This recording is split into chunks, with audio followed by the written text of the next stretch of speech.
24वां अध्याय। पृथु की वंश परंपरा और प्रचेताओं को भगवान रुद्र का उपदेश। श्री मैत्रेय जी कहते हैं, विदुर जी, महाराज पृथु के बाद उनके पुत्र परम यशस्वी विजिताश्व राजा हुए। उनका अपने छोटे भाइयों पर बड़ा स्नेह था, इसलिए उन्होंने चारों को एक एक दिशा का अधिकार सौंप दिया। राजा विजिताश्व ने हर्यक्ष को पूर्व, धूम्रकेश को दक्षिण, वृक को पश्चिम और द्रविण को उत्तर दिशा का राज्य दिया। उन्होंने इंद्र से अंतर्धान होने की शक्ति प्राप्त की थी, इसलिए उन्हें अंतर्धान भी कहते थे। उनकी पत्नी का नाम शिखंडिनी था। उससे उनके 3 सुपुत्र हुए। उनके नाम पावक, पवमान और शुचि थे। पूर्व काल में वशिष्ठ जी का शाप होने से इन नाम के अग्नियों ने ही उनके रूप में जन्म लिया था। आगे चलकर योग मार्ग से ये फिर अग्नि रूप हो गए। अंतर्धान के नभस्वती नाम की पत्नी से एक और पुत्र रत्न हवीरधान प्राप्त हुआ। महाराज अंतर्धान बड़े उदार पुरुष थे। जिस समय इंद्र उनके पिता के अश्वमेध यज्ञ का घोड़ा हरकर ले गए थे, उन्होंने पता लग जाने पर भी उनका वध नहीं किया था।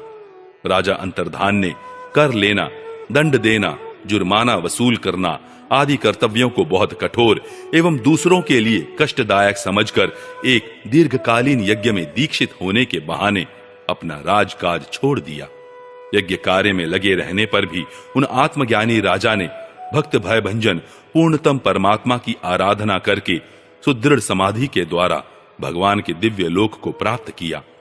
विदुर जी, हविर्धान की पत्नी हविर्धानी ने बर्हिषद, गय, शुक्ल, कृष्ण, सत्य और जितव्रत नाम के 6 पुत्र पैदा किए। कुरुश्रेष्ठ विदुर जी, इनमें हविर्धान के पुत्र महाभाग बर्हिषद यज्ञादि कर्मकांड और योगाभ्यास में कुशल थे। उन्होंने प्रजापति का पद प्राप्त किया। उन्होंने एक स्थान के बाद दूसरे स्थान में लगातार इतने यज्ञ किए कि यह सारी भूमि पूर्व की ओर अग्रभाग करके फैलाए हुए कुशों से पट गई थी। राजा प्राचीन वर्ही ने ब्रह्मा जी के कहने से समुद्र की कन्या शतद्रुति से विवाह किया था। सर्वांग सुंदरी किशोरी शतद्रुति सुंदर वस्त्राभूषणों से सज धज कर विवाह मंडप में जब भांवर देने के लिए घूमने लगी, तब स्वयं अग्निदेव भी मोहित होकर उसे वैसे ही चाहने लगे जैसे शुकी को चाहा था। नवविवाहिता शतद्रुति ने अपने नुपुरों की झनकार से ही दिशा विदिशाओं के देवता, असुर, गंधर्व, मुनि, सिद्ध, मनुष्य और नाग सभी को वश में कर लिया था। शतद्रुति के गर्भ से प्राचीन वर्ही के प्रचेता नाम के 10 पुत्र हुए। वे सब बड़े ही धर्मज्ञ तथा एक से नाम और आचरण वाले थे। जब पिता ने उन्हें संतान उत्पन्न करने का आदेश दिया, तब उन सब ने तपस्या करने के लिए समुद्र में प्रवेश किया। वहां 10,000 वर्ष तक तपस्या करते हुए उन्होंने तप का फल देने वाले श्रीहरि की आराधना की।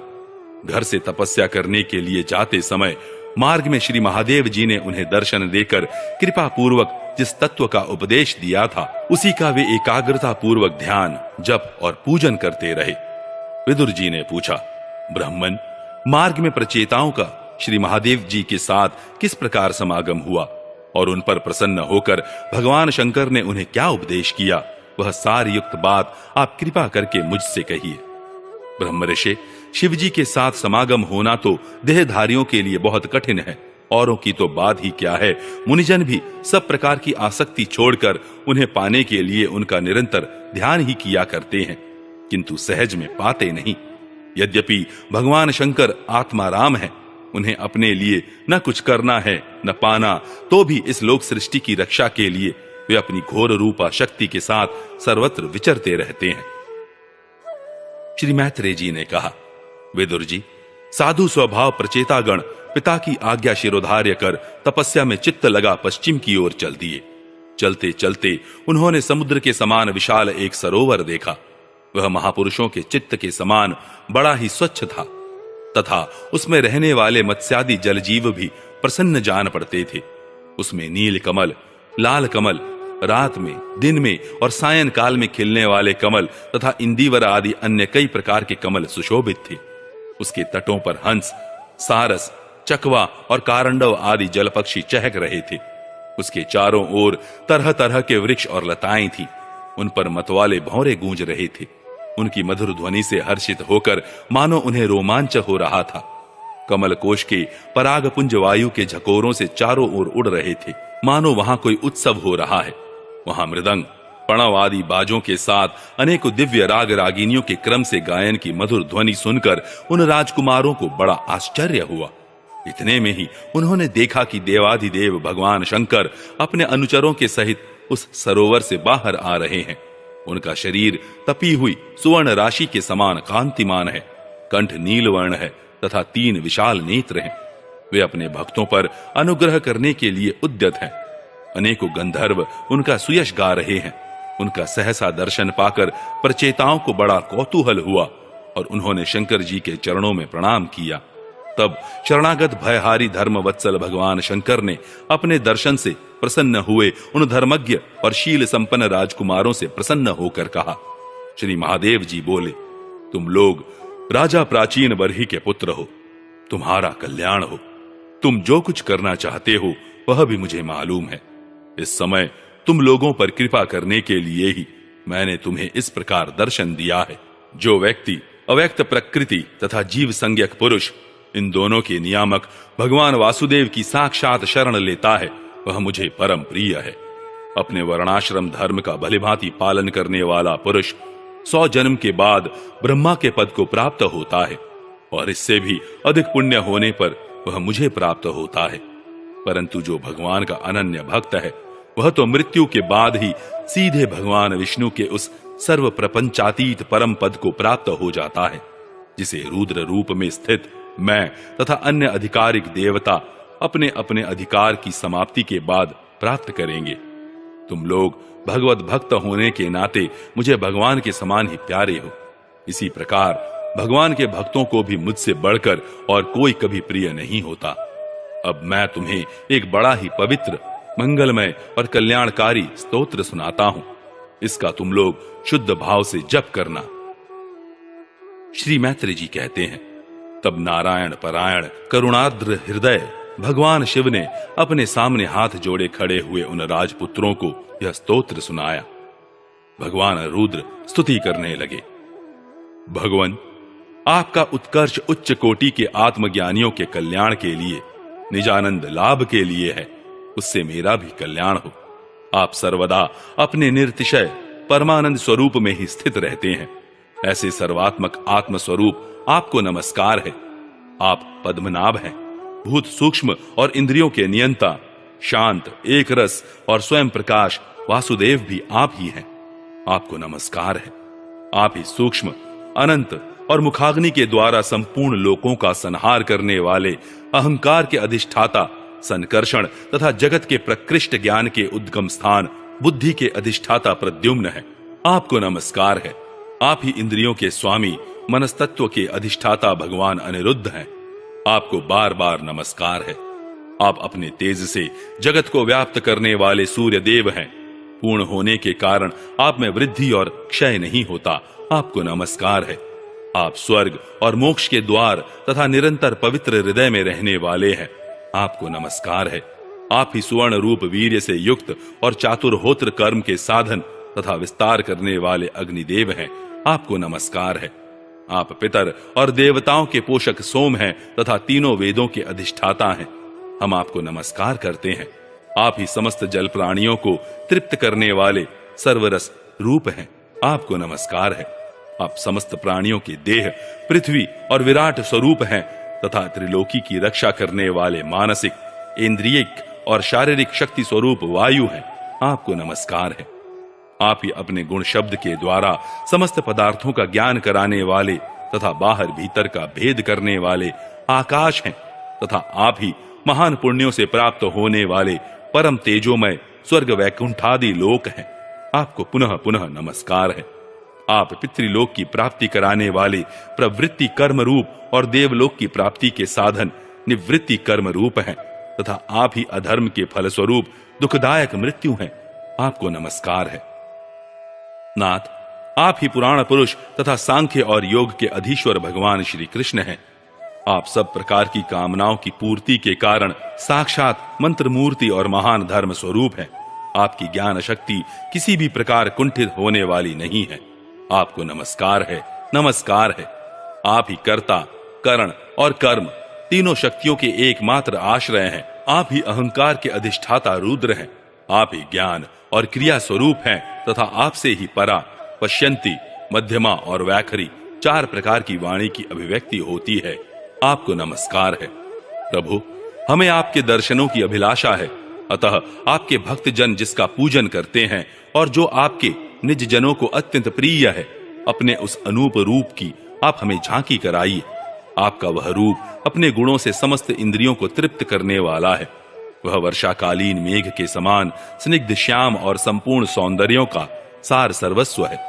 सुंदर 4 विशाल भुजाएं, महामनोहर मुखारविंद, कमल दल के समान नेत्र, सुंदर भौहें, सुघड़ नासिका, मनमोहिनी दंत पंक्ति, अमोल कपोल युक्त मनोहर मुखमंडल और शोभाशाली समान कर्ण युगल हैं। प्रीतिपूर्ण उन्मुक्त हास्य, तिरछी चितवन, काली काली घुंघराली अलकें, कमल कुसुम की केसर के समान फहराता हुआ पीतांबर, झिलमिलाते हुए कुंडल, चमचमाते हुए मुकुट, कंकण, हार, नुपुर और मेखला आदि विचित्र आभूषण तथा शंख, चक्र, गदा, पद्म, वनमाला और कौस्तुभ मणि के कारण उसकी अपूर्व शोभा है। उसके सिंह के समान स्थूल कंधे हैं, जिन पर हार, केयूर एवं कुंडलादि की कांति झिलमिलाती रहती है, तथा कौस्तुभ मणि की कांति से सुशोभित मनोहर ग्रीवा है। उसका श्यामल वक्ष स्थल श्रीवत्स चिन्ह के रूप में लक्ष्मी जी का नित्य निवास होने के कारण कसौटी की शोभा को भी मात करता है।